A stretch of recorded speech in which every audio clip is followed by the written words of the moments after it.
this video, I'll give you the safest running backs to target in 2024 fantasy redraft leagues. I'm Jim Coventry of Rotowire.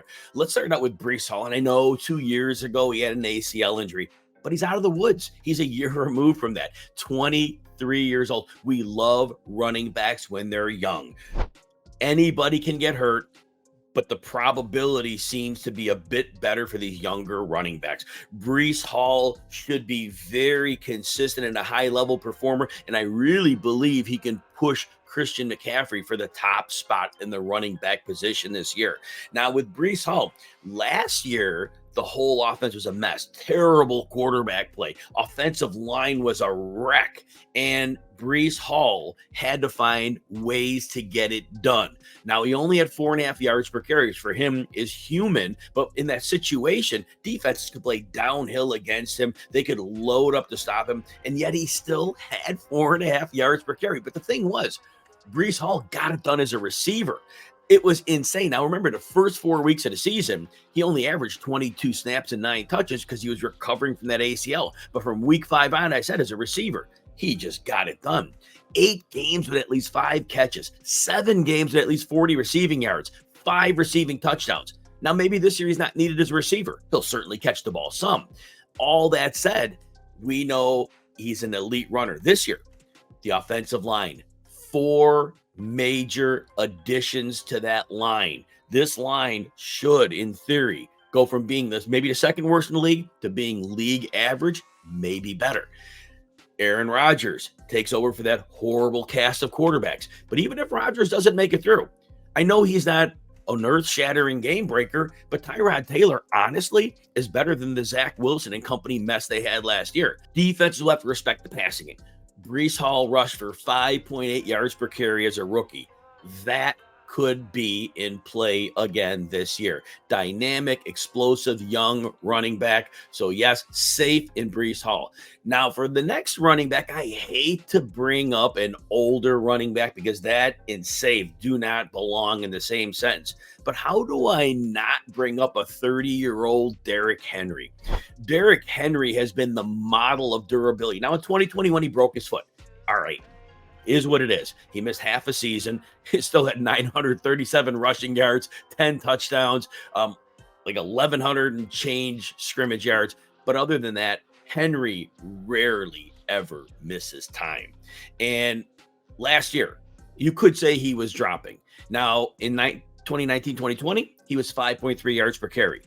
The last 3 seasons, like a full yard less. Tennessee was not a healthy situation. The line was getting worse and worse every year. Henry was getting hit behind the line of scrimmage before he could get ahead of steam, which is his game more than he ever had. Now, even though Henry was giving up carries to Tyjae Spears, and Spears often had more snaps than Henry, Henry still had 280 carries and 28 catches. And it was incredible that he had almost 1,400 scrimmage yards and 12 touchdowns. That was in a bad situation.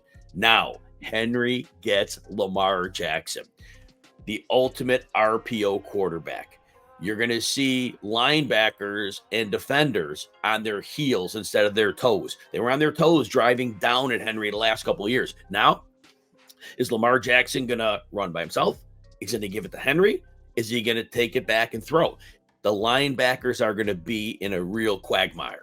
That leads to Derrick Henry, those moments of indecision where teams can't storm the backfield at the snap.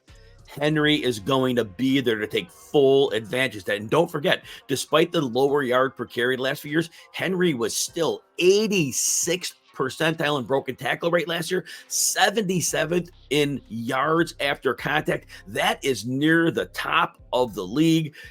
I know he's 30, but Derrick Henry is still a great bet to continue where he's picked up in recent years. If you enjoy videos like this, please consider hitting the like button and subscribe to the Rotowire Fantasy Football channel on YouTube. Also, you can check out all of our fantasy football content and rankings by getting a free 2-day trial with no credit card needed. Yeah, just head on over to rotowire.com/Jim and you can see all of our content. Joe Mixon now of the Houston Texans is the last reliable running back that I'm looking at. Look, Mixon's a compiler and there's nothing wrong with with that in fantasy football. He's going to get you right about 4 yards per carry. Nothing special as a runner, but I'll tell you about Mixon. Mixon has handled over 300 touches with regularity. Actually, he's averaged 303 touches the last 3 seasons. 51 reception average in the last 3 years. And on the Houston team he's on now, Devin Singletary and Dameon Pierce caught 43 passes. Mixon should be in line for about that level of receiving volume. Again, as a runner, Mixon will take what's blocked. He's very good near the goal line. So Joe Mixon, again, he may not be the earth-shattering running back you'd like, but for volume and consistency, very few get it done to Mixon's level. I also like that he steps into this Bobby Slowick offense where defenses really have to worry about that passing attack. You have Nico Collins, Stephon Diggs, Tank Dell, receiver, of course, young emerging superstar CJ Stroud at quarterback. This team's going to score a lot of points, and that rising tide will lift all ships. And Joe Mixon, who had a great offense in Cincinnati, this may be an even better offense in Houston.